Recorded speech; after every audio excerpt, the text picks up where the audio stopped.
Hello, everyone. Welcome to Weekends with Amit. Today, we are going to discuss something profound. And this is something which probably is needed by most people or need to be understood by most people, at least not even once, quite a few times during their lifetimes. And this is finding meaning in adversity. We cannot go through life without some kind of adversity. But is it all bad? Is there something that we can learn? What is the meaning that we make out of it? To answer these questions and more, today we have on the show Professor Amit Goswami and Dr. Valentina Onisor. A very, very warm welcome on the show. We hope that the audience will be as thrilled as I am once this program is finished. And today's subject is finding meaning in adversity. And I'm inviting Professor Goswami to comment on this first. Thank you, Krishanu. Hello, everyone. Well, this is a great subject.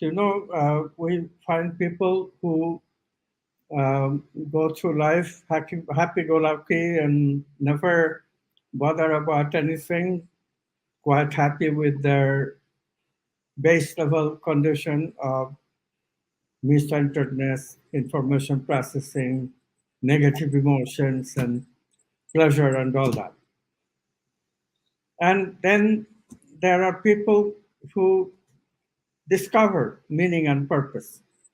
They hear the questions of meaning.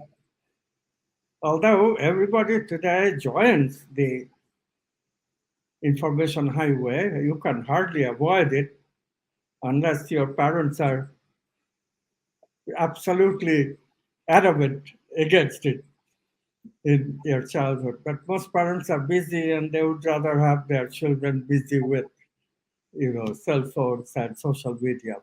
That's how that's the initiation of every child practically.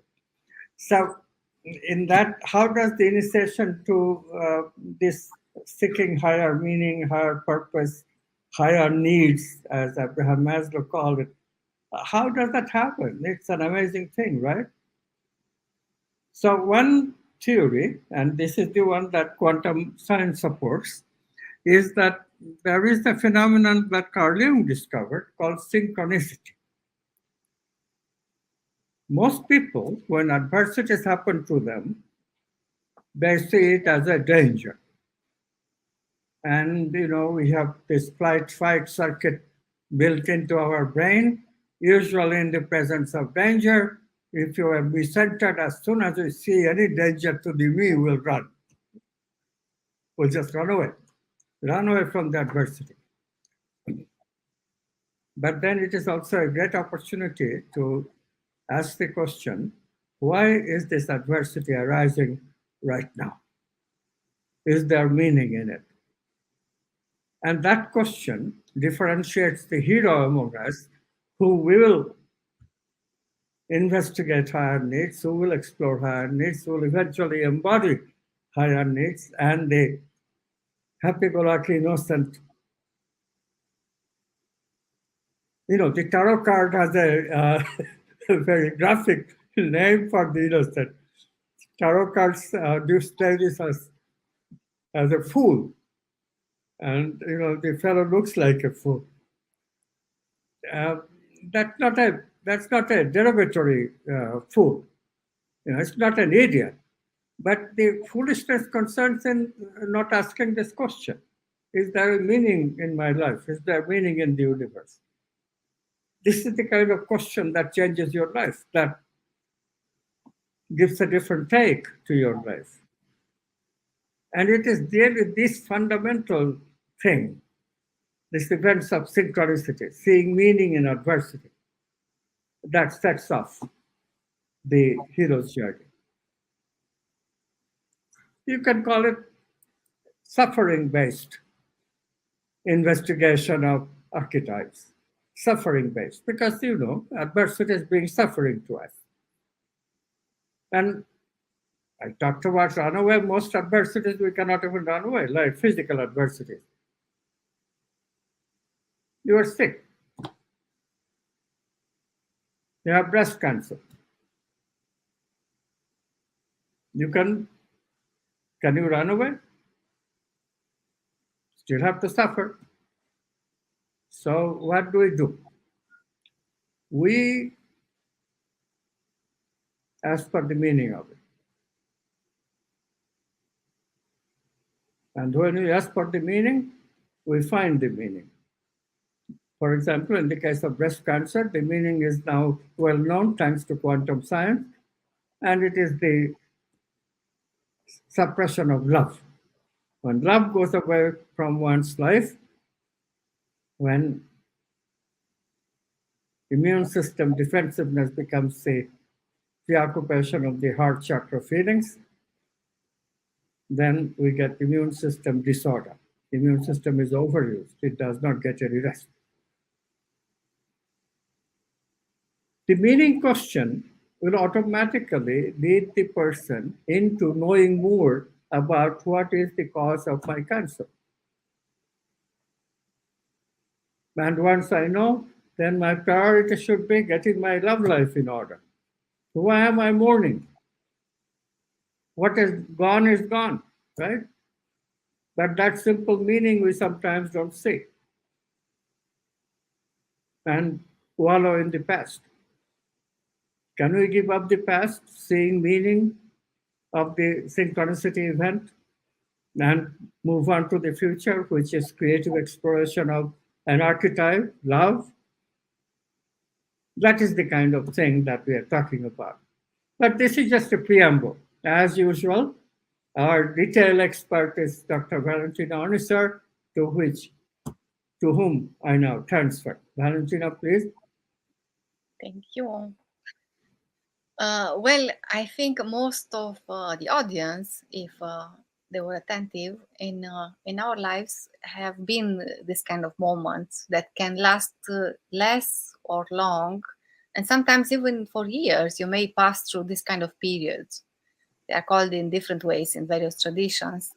Like kind of, again, in the beginning, you wake up with that problem or blockage, and again you have to go over and do whatever you can the best until the evening, and then the next day again it's the same thing, so obviously sometimes it's also a karmic blockage that is there for a reason or another, but anyway the basic reason is for our growth, and the thing is that learning to welcome what's happening in our life, despite the ego's like or dislike, welcoming everything will definitely alleviate the suffering and eventually even burn that negative karma.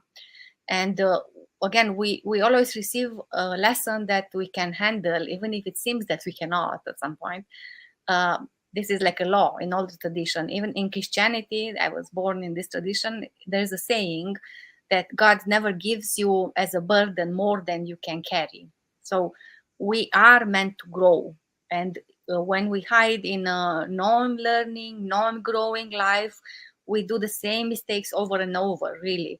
And even the same situations in relationships, the people just keep, they live and in the same way. Obviously, there's a huge lesson there because we are stuck into a non-growing style.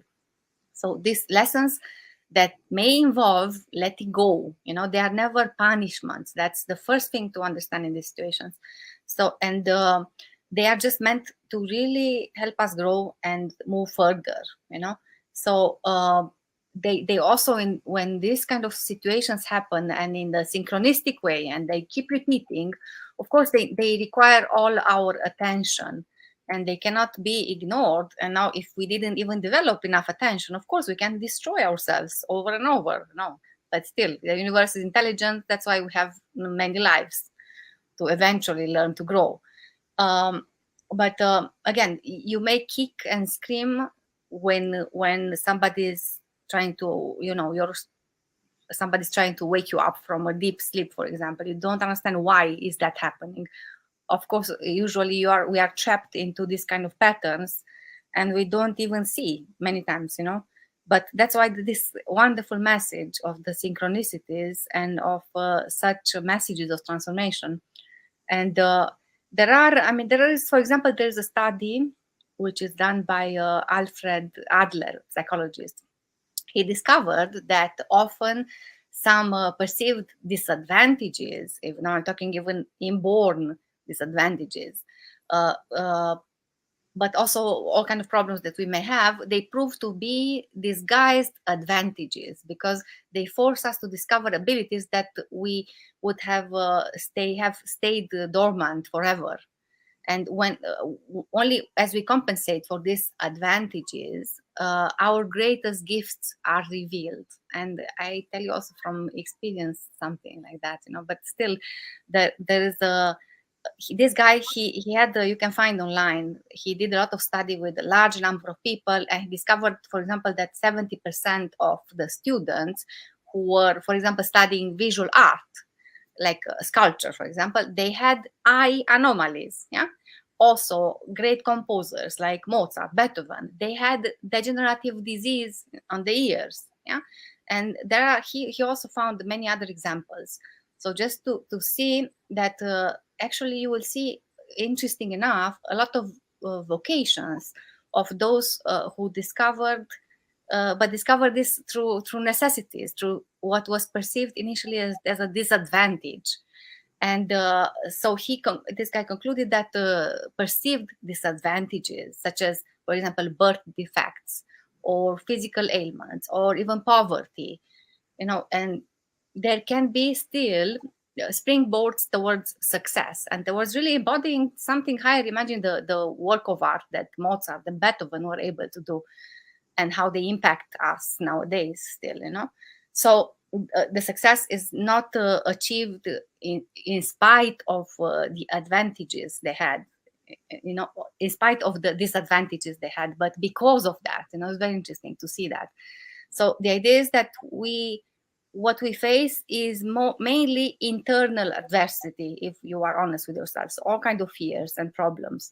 So what happens in the outer world also mirrors actually what happens in the inner world. So when we start finding meaning in adversity and welcoming whatever is happening in a very attentive way and present way, what we do is that we are stepping in a world where we are co-creating, and then again, you ask yourself, why is this happening to me? And finding meaning in adversity is also a key to pass through the most difficult stage on an archetypal journey. We spoke in the last meetings about the hero's journey. And it's, again, when we do that, so finding meaning in adversity will lead us from the ego-based belief that life is happening to us, yeah, and maybe we are a victim, to a new superior one. Life is happening for us. Yeah. Of course, it takes a lot of courage to face obstacles and shadows, smaller and bigger ones. Yeah. But again, we will learn a lot. For example, suffering can make us compassionate and gives us a chance to care.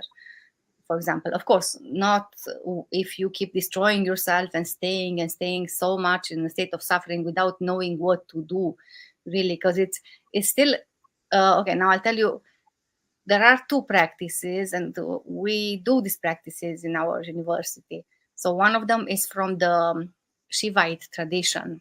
It's a wisdom tradition, and it's called the Shambhava Mudra. And it involves a very active way to surrender to God, So it implies to abandon ourselves entirely and unconditionally to God, but it should come out of pure aspirations, not out of a personal desire, And it's kind of, you are offering not just one thing, you offer what is happening here and now. So whatever is experienced in that moment, no matter what pain is there or what contradiction at various levels, is not what you plan to do tomorrow, exactly the content of our consciousness. So imagine like there's a reservoir with a lot of things, thoughts coming and going constantly, all these perceptions, all the bodily sensations. So remember that what is the content of our consciousness, and the various energies that are manifested, the reflection of on our koshas, the layers of our being, the 5 layers. from the most gross, primitive to the most refined. So you have to, of course, you have to have certain practices and awareness about all these bodies, because there are different perceptions from all the levels that we are made of, So depending on the structure of the koshas, you have all the signals like bodily sensations due to the position of the body, pleasant or not, seeing, hearing also, or you may have emotions from Manomaya kosha, or spiritual intuitions or feelings, Vijnanamaya kosha, and so on. So there are all kinds of layers. So the idea is that you offer all that is happening in a certain moment, not sequential, let's see, now you analyze what is there. So you have to eventually learn to offer global, in an instant, what is right here and now, not letting the mind find out what is in our awareness. So it's actually a practice from the supramental level of our awareness. So this is one practice which is wonderful in dealing with something really serious that you see that you have to put your attention to. And then also from the Mahavidya tradition, there is a cosmic power, but this again, it's an advanced knowledge. It's called Dhumavati. And I have practiced, I've worked with her a lot. And she is the seventh great cosmic power. And she is also represented in a way that is not very attractive, but is referring to that way of really transcending happiness in the ultimate way, if you want. So even until there, you prepare, but then when you learn how to work with Dhumavati, if that's where you are, if, for example, it's out of sufferance in your life right now, you discover wisdom when you learn how to work with her. And there are ways, there's mantra, there is yantra, but there are also certain attitudes. For example, when you learn how to meditate profoundly on the void, but again, it refers to learn to transcend. So that's after again, we learn to become more and more aware of where we are right now. Right. So that's just the beginning of this talk, which I would talk about this day and night for 1 year. Amit? Well, shall I add the last word? Mm-hmm. Yes. Okay, so yes, so I will just add one more thing, which is the quantum science gives us one new dimension to this question, how to see meaning in adversity. Of course, people naturally see them as events of synchronicity come to them. That's one thing, but you can say, but I don't see them, but I would like to. Adversity always arises. That's a common thing for all humanity. So when such a thing arises, can we do something in order that we can see meaning? Quantum science says yes. Make the adversity as the source of motivation. Let the adversity be the motivation for you. Motivation towards investigation, exploration. And the first thing you do is to intend to see meaning in this event of adversity, sickness or whatever it is, some kind of suffering, a personal tragedy, whatever it is. Take that as inspiration to do something, motivation, and the first thing you do is to intend to see meaning in this event. And we have several stages of intention setting. First, you intend for yourself, and then you generalize intent for everybody else. It is important because intention has to be from an expanded state of consciousness. To expand, what better than to dedicate the fruits of your exploration to everyone. And then the third step is crucial. This is where what Valentina was saying becomes very important, the spiritual component. Very, very importantly, we see synchronicity only when we are ready for it. we have to show our preparedness. How do we show our preparedness? Part of the preparedness is the idea that whatever happens as a result of this intention setting, inspiration, the question, how do I see meaning, whatever happens should be in synchrony with the movement of consciousness which is going in my life anyway. A sort of a reliance on the movement of consciousness, a kind of a faith in the movement of consciousness. I will go along if the movement of consciousness is there. If not, I'll continue in the way of making the intention and aligning it or making it part of my intention that I intend and hope someday movement of consciousness will be in synchrony with my intention. That sort of hastens the process, and we start hearing the voices of that oneness we call intuition. Intuition is how archetypes speak to us. Intuition gives us direction. Okay, so what do you do? Exactly speaking intention, when it comes to fruition, gives us an intuition which is the meaning, which will convey you the meaning of that adversity, the nature of your exploration. I hope this helps. And I hope that you will use the process. If you have more questions about it, please read any of our books. We have talked about intention, and in the future we can talk about intention. This is one of our favorite subjects. You know, people talk about quantum way of manifesting things. Well, intention setting is the basis of science of manifestation. And this is a manifestation, manifest meaning out of a situation of adversity. But manifestation also can be much more wide, and the exploration of which can be very, very important. All part of this process. Thank you. Thank you so much, Professor Goswami, and thank you so much, Dr. Onisor. It was really, I should not say it was a pleasure listening to it. It is more than that. These are, say, bits of wisdom which are enough to raise the curiosity for many people, and people would like to go deep and understand what is there.